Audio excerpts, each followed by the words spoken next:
Alright, so this is my video. Oh, what I think about the NDAA. I should do the NDAA.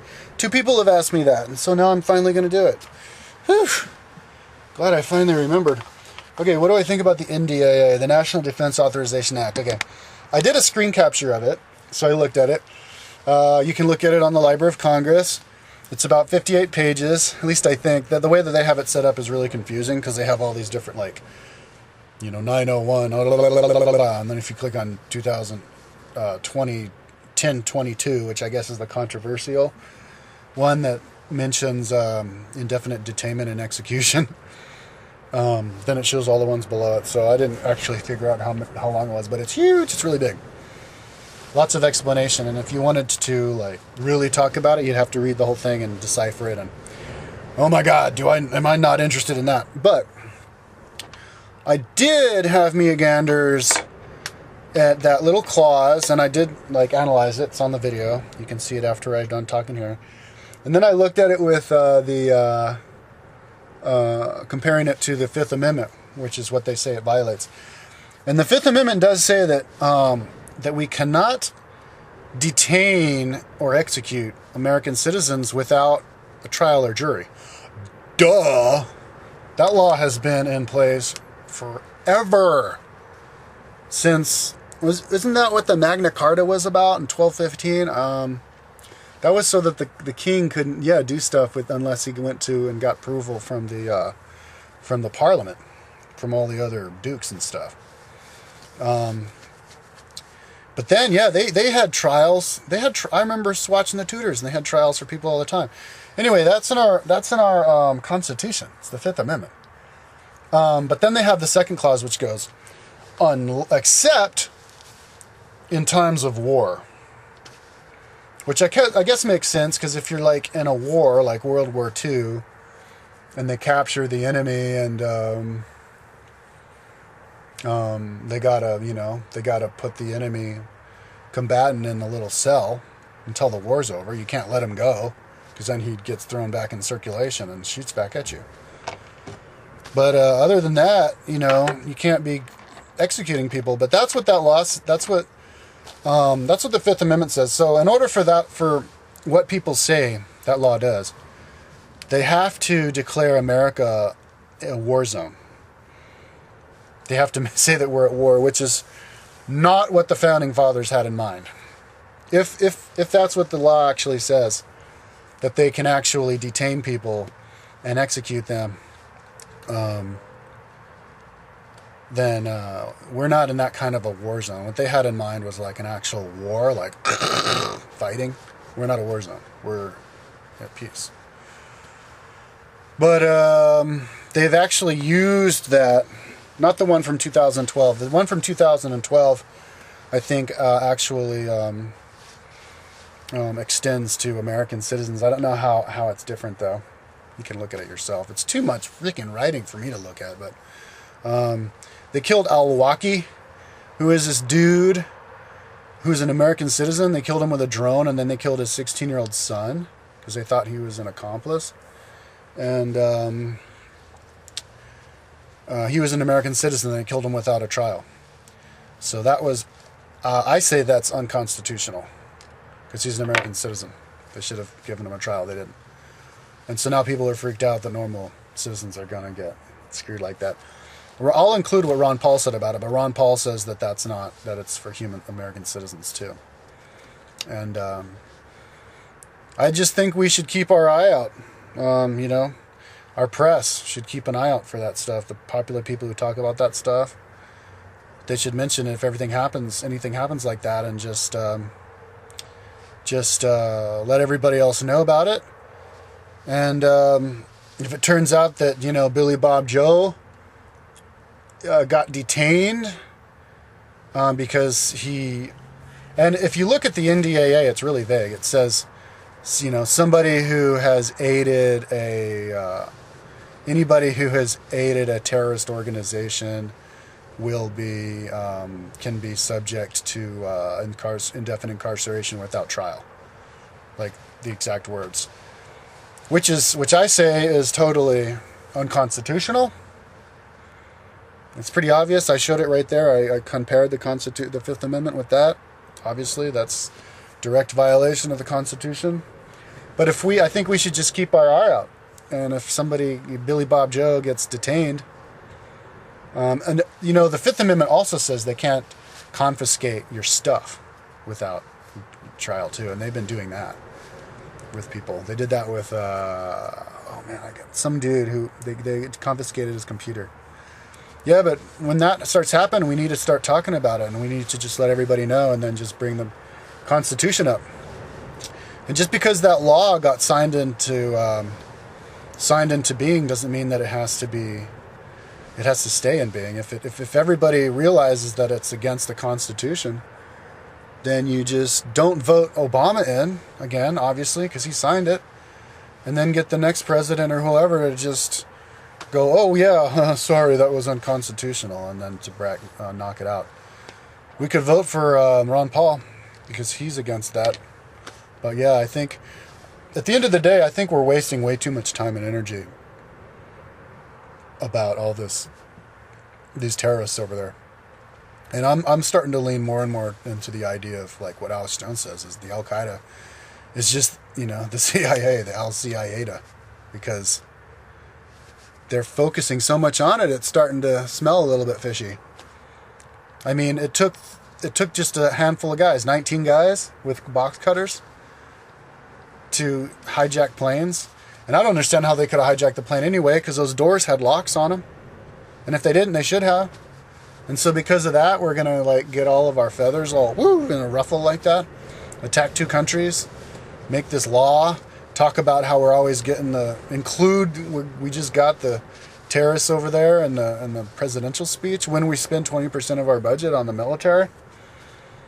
It seems to me like it's just all reasons to just fund the military more and keep that military machine going, because I think that's what our economy feeds off of. Yeah. But that doesn't do anybody any good. So at the end of the day, we need to just cut that out, and just go back to technology that helps people, which we're good at. Americans are good at. Our economy doesn't have to suffer.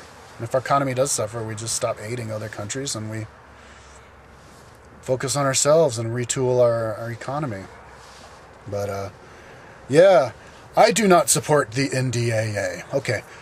Now watch my screen capture of it and listen to Ron Paul talking about it. Peace out, doggy style. Okie dokie. The National Defense Authorization Act. This is it. Your Wikipedia. The one for the fiscal year of 2012. So I guess the controversial part about it is going to be Section 1021 and 10022. Because people can be held without trial in indefinite detention, just like these guys over here. So let's check it out, and then compare it to the Constitution. So here's the Library of Congress. Let's go over here, thomas.gov. That's where the laws go. I guess that's named after Thomas Jefferson.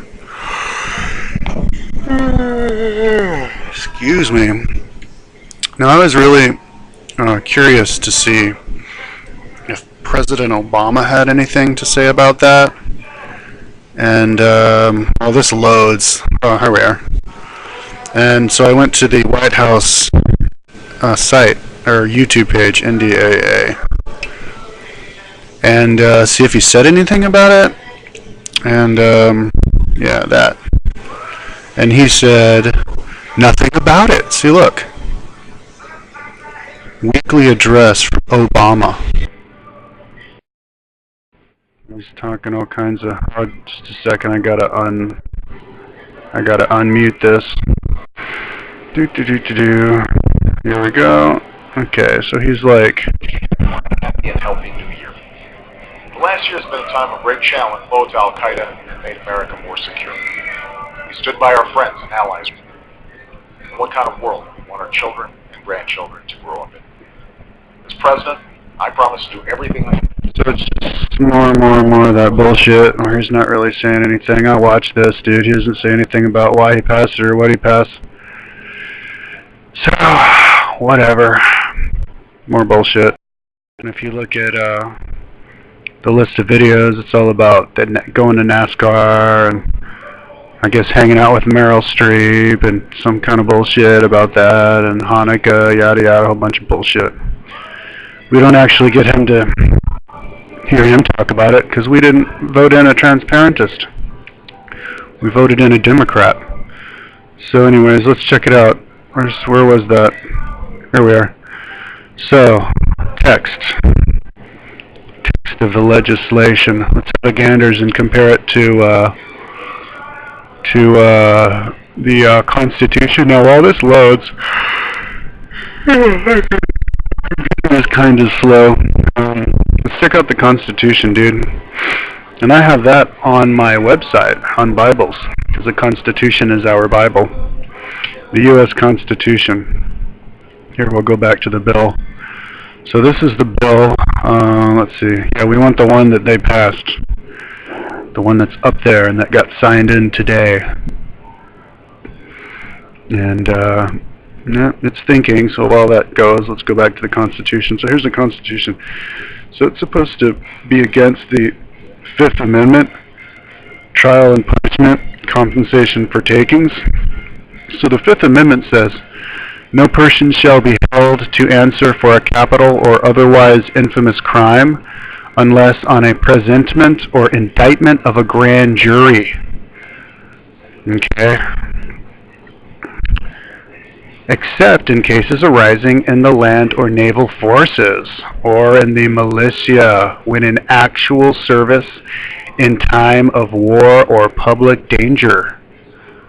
Nor shall any person be subject for the same offense to be twice put in jeopardy of life or limb, nor shall be compelled in any criminal case to be a witness against himself, nor be deprived of life, liberty, or property without due process of law. Without due process of law. Nor shall private property be taken for public use without just compensation. We're right. Nor shall private property be taken into use. They've been doing that. Okay. So, I guess they can't do it without a trial unless presentment or indictment of a grand jury. Unless, except in cases arising in land or naval forces or in the militia when in actual service in time of war and public danger, so that they'd have to declare war on America, make America a war zone, and then they can do that. So anyways, let's look at this bill. So here's the bill. It's the Wikipedia article said that it was 1022. So let's go to 1022. Down here, military. Now look how big this bill is. Look at this. Look how huge this is. Ah! Oh God! Ooh, big! My God. It's like 1,000 pages or something. Anyways, let's go to this one. This is the one that's got people's ears pricked up. So.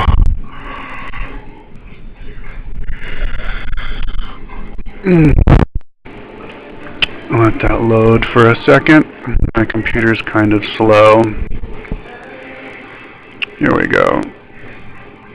Okay, so and with the Wikipedia article, it says, what are you looking for? Detained indefinitely or not, and held by the United States Armed Forces. Requirement does not extend to U.S. citizens. Well, Ron Paul said it does. So, let's go here. Okay. Without trial, okay. Deposition under law of war. The deposition of a person under the law of war as described in subsection A may include the following.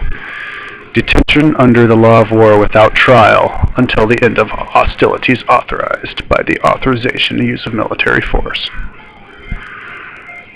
So, and there, let's see who this is talking about.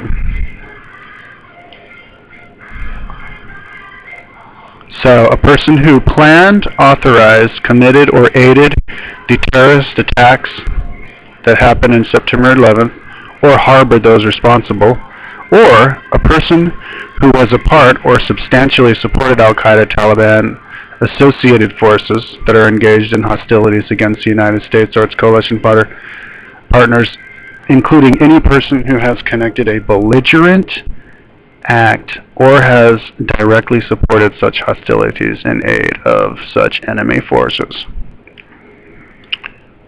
So, any person who has committed a belligerent act or has directly supported such hostilities in aid of such enemy forces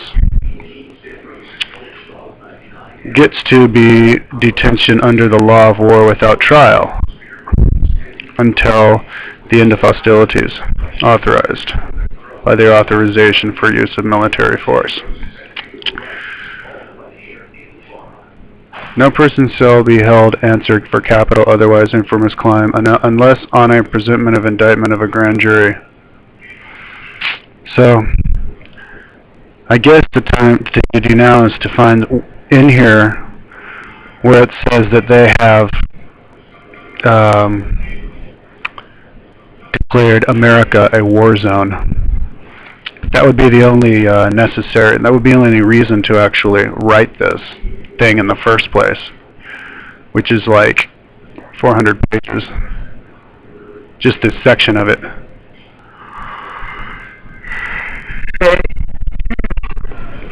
So, it seems like a big old waste of time to me, but if you really want to know how bad it is, I guess you'd have to see where it says we are officially in a war zone. So, that's that. But there are other things happening now on our civil liberties that are really, really frightening. Back in last February, the administration one of the members of the administration came to a Senate hearing, and he explained a new policy. The new policy was that the president now has the authority to assassinate American citizens without charges, without a trial, but because they know he's a bad person. Well, you know, in a way, that's what the rule of law is all about. Even when you're a bad person, you get a trial, a fair trial, and then you get a conviction to make sure that all of us are treated the same way. But once you set a precedent and say, well, you know, a president can declare this, and since subsequently there's been 3 Americans assassinated, and one was a Lockheed, and he did orchestrate some noise about violence. He never committed violence. He was never charged, never convicted. And but I wouldn't want to defend him. But if he wanted to be charged, he should be charged in court. But because he was in Yemen, we just decided we'll just go and assassinate him. But a week or so later, they said, well, he had a family member that was probably involved as well. So they sent another missile over there, and they assassinated him along with his friend. They were in the backyard, they were barbecuing, and the son was 16 years old and his cousin was 17 years old. So I think there's a limit.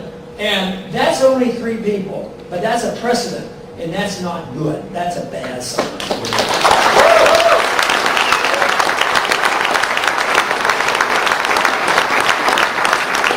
And some of you may have heard this past week the National Defense Authorization Act was passed. And that was very bad. That to me is very impressive that you know about it. But it's another bad sign on the direction that we're going. Because in this bill, it is granted to the President the authority to arrest militarily any American citizen who may be suspected of being allied with somebody else and that they think is bad. So that means maybe visiting a website or attending a meeting or sending money to somebody, and that you are denied an attorney. And they brag about it on the Senate floor. If they ask for an attorney, just tell them you don't get an attorney. Once again, very bad precedent to set that individuals like that, and they can be held indefinitely, and they can be sent to a military prison like Guantanamo, and no questions asked. So this is a trend that has to be reversed. We have to say that they've overdone it. This is what the revolution was fought about. And this is the repeal of posse comitatus, the military. We don't have military law. And we're supposed to have civil law and state law to take care of violent acts, not the military moving in. And these abuses have occurred for a while, I imagine for a good while, but they at least in the old days knew they were illegal and they hid them. But now it's out there. It's out there, and they've codified this. It's right in front of our face. This is the law of the land. It's an enactment of giving this power to the president. So government breeds on itself.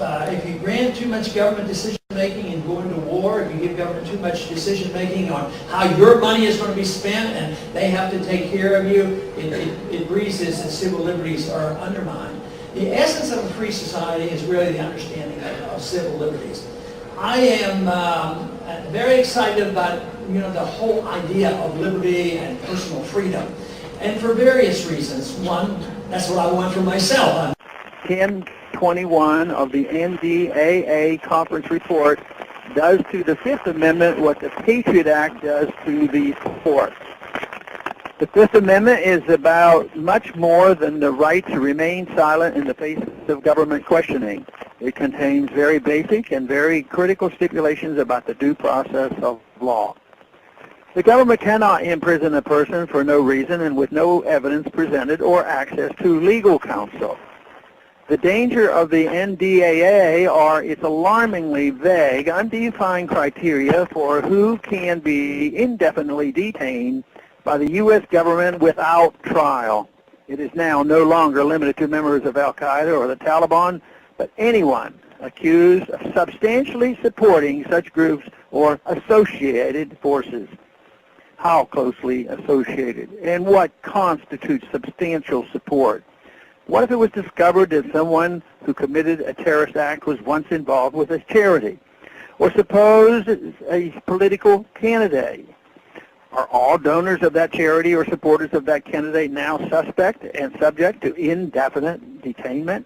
Is that charity now an associated force? Additionally, this legislation codifies in law for the first time authority to detain Americans that has to this point only been claimed by President Obama.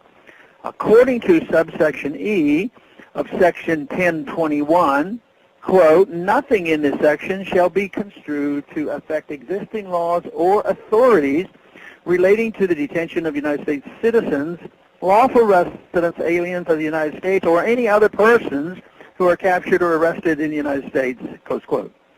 This means the President's widely expanded view of his own authority to detain Americans indefinitely, even on American soil, is for the first time in this legislation codified in law. That should chill all of us to our cores. The Bill of Rights has no exceptions for really bad people or terrorists or even non-citizens. It is a key check on government power against any person. That is not a weakness in our legal system. It is the very strength of our legal system. The NDAA attempts to justify abridging the Bill of Rights on the theory that rights are suspended in the time of war and the entire United States is a battlefield in the war on terror. This is a very dangerous development indeed. Beware. Thanks for calling this update. A new update is... My name's Alex, and one thing I've been following the news recently that's been kind of alarming me is this National Defense Authorization Act. I'd like to know some of your thoughts on it, and I would hope they be in line with my fear of this, please.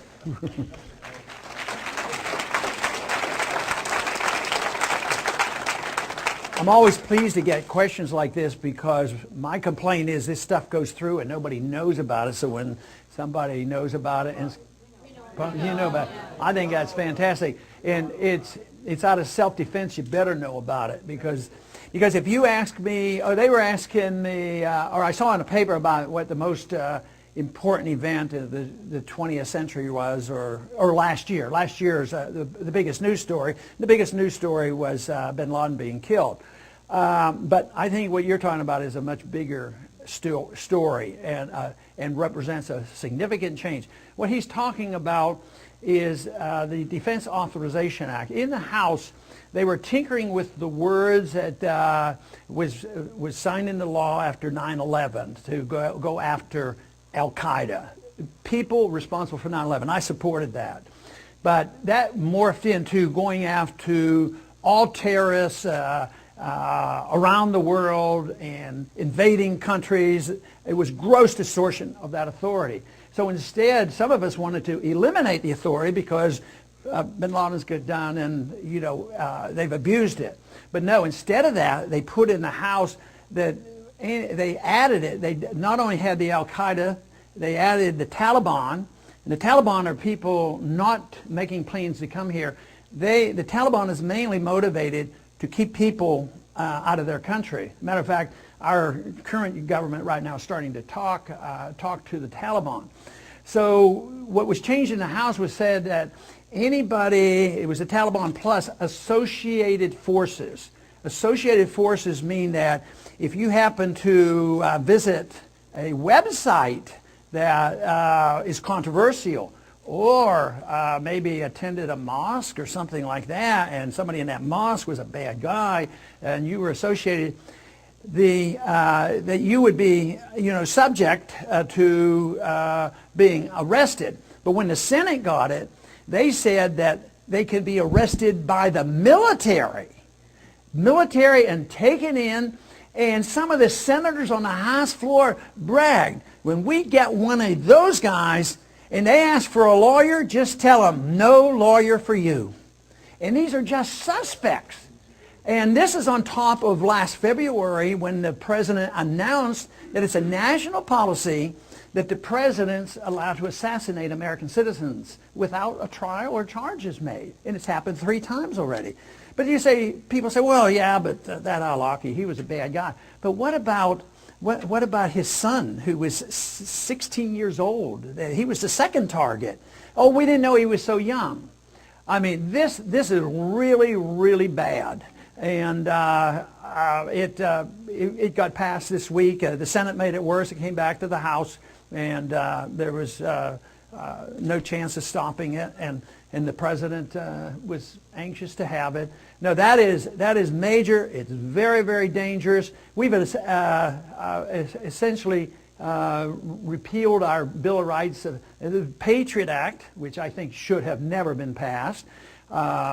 Repealed the Fourth Amendment. This essentially repeals the Fifth Amendment. This also. Freedom, the ideas of freedom developed slowly over many centuries, and they were trying to establish some of these principles with the Magna Carta in 1215. We're thrown out the window. So I'm glad you're interested, and I'm glad you know about it. I sure wish something more could have been done about it. Check and see how your representatives vote. That might not hurt anything. Added in, and that Americans are exempt. That's what I had a letter. Oh yeah, that's what they're using. But that is not true. Americans are not. They are. I get it in writing. But they said the president is no American citizens. No, this is designed for American citizens. They are not exempt. No, it includes American citizens.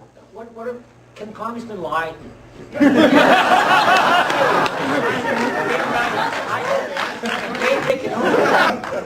It's too bad that getting rid of and your turnover up here is rather easy to do. I wish it were that easy in Washington. Well,